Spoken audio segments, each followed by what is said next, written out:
ಇವತ್ತು ಕೋಲಾರ ಜಿಲ್ಲೆಯ ಮುಳಬಾಗಿಲು ತಾಲೂಕಿನ ಜೆಡಿಎಸ್ ಪಕ್ಷದ ಮಹತ್ವಾಕಾಂಕ್ಷಿ ಪಂಚರತ್ನ ರಥಯಾತ್ರೆ ಕಾರ್ಯಕ್ರಮ ಆರಂಭವಾಗ್ತದೆ. ಈ ಬಗ್ಗೆ ಮಾತಾಡಲಿಕ್ಕೆ ನಮ್ಮ ಜೊತೆಗೆ ಮಾಜಿ ಸಿಎಂ ಆಗಿರತಕ್ಕಂಥ ಮಾನ್ಯ ಕುಮಾರಸ್ವಾಮಿ ಅವರಿದ್ದಾರೆ. ಅವ್ರನ್ನ ಮಾಡಿಸೋಣ. ಸರ್, ಇವತ್ತಿನ ಕಾರ್ಯಕ್ರಮ ಜೆಡಿಎಸ್ ಪಕ್ಷದ ಪಾಲಿಗೆ ಸಾಕಷ್ಟು ಒಂದು ಮಹತ್ವವನ್ನು ಪಡ್ಕೊಂಡಿರುತ್ತದೆ. ಅದ್ರ ಬಗ್ಗೆ ತಾವು ಏನ್ ಹೇಳ್ತೀರಾ ಸರ್?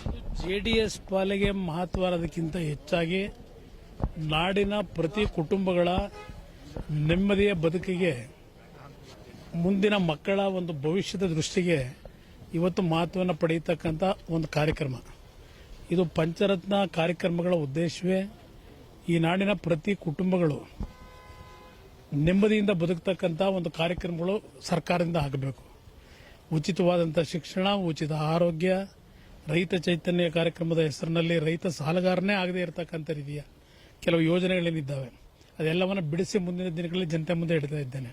ಪ್ರತಿ ಕುಟುಂಬಕ್ಕೆ ಒಂದು ಗೌರವಿಸುವಂಥ ಉದ್ಯೋಗ, ಅದು ಸ್ವಂತ ವೃತ್ತಿಪರವಾದಂಥ ಉದ್ಯೋಗ ಇರಬಹುದು, ಬೇರೆ ರೀತಿಯ ಉದ್ಯೋಗಗಳಿರ್ಬೋದು. ಅದರ ಜೊತೆಗೆ ಪ್ರತಿ ಕುಟುಂಬಕ್ಕೆ ಒಂದು ಸೂರು ಮನೆ ಕಲ್ಪಿಸ್ತಕ್ಕಂಥದ್ದು. ಈ 5 ಕಾರ್ಯಕ್ರಮಗಳು ಪಂಚರತ್ನ ಕಾರ್ಯಕ್ರಮದಲ್ಲಿ ಅಳವಡಿಸಿರ್ತಕ್ಕಂಥದ್ದು. ಅದಷ್ಟೇ ಅಲ್ಲ, ಈಗಾಗಲೇ ಜನತಾ ಜಲಧಾರೆಯ ಮುಖಾಂತರ ನಾಡಿನ ಪ್ರತಿ ನದಿಯ ನೀರೇನಿದೆ 51 ಉಪನದಿಗಳು ಒಳಗೊಂಡಂತೆ ಎಲ್ಲ ನದಿಯ ನೀರನ್ನ ನನ್ನ ರೈತರ ಹೊಲಕ್ಕೆ ಹನಿಯನಿ ನೀರನ್ನು ಹರಿಸ್ತಕ್ಕಂಥದ್ದು ಮತ್ತು ಪ್ರತಿ ಕುಟುಂಬಕ್ಕೆ ಶುದ್ಧವಾದ ಕುಡಿಯೋ ನೀರು ಕೊಡ್ತಕ್ಕಂಥ ಈ ಯೋಜನೆಗಳನ್ನು ತರಬೇಕು ಅಂತಕ್ಕಂಥದ್ದೇ ನಮ್ಮ ಪಕ್ಷದ ಬದ್ಧತೆ, ಕಳಕಳಿ ಇರ್ತಕ್ಕಂಥದ್ದು. ಅದು ಹೇಳ್ತೀನಿ, ಆಮೇಲೆ ಹೇಳ್ತೀನಿ ಅಂತ ಅದ್ರ ಬಗ್ಗೆ. ಓಕೆ, ಇದಿಷ್ಟು ಏನು ಮಾಜಿ ಸಿಎಂ ಆಗಿರ್ತಕ್ಕಂಥ ಮಾನ್ಯ ಕುಮಾರಸ್ವಾಮಿ ಅವರ ಮಾತು. ಈ ಒಂದು ಪಂಚರತ್ನ ಯೋಜನೆ ಕಾರ್ಯಕ್ರಮಗಳ ಮೂಲಕ ರಾಜ್ಯದ ಅಭಿವೃದ್ಧಿಗೆ ನಾವು ಮುಂದಾಗ್ತೀವಿ ಅಂತ ಮಾತನ್ನ ಅವ್ರು ಹೇಳ್ತಾ ಇರುವಂತದ್ದು. ರಘುರಾಜ್, ನ್ಯೂಸ್ 18 ಕನ್ನಡ, ಕೋಲಾರ.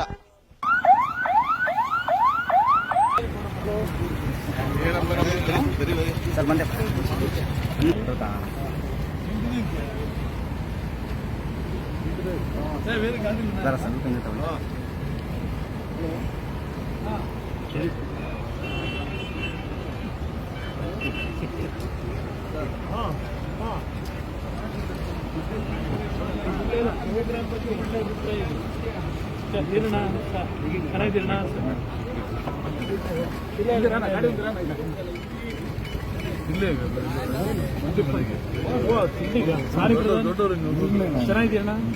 ಇಲ್ಲ, ಭಾಳ ಮನೆ ದೊಡ್ಡರಿಗೆ ಇಲ್ಲ ಪಾರ್ಟಿ ಸಸ್ಪೆಂಡ್ ಮಾಡ್ಬಿಡಿ.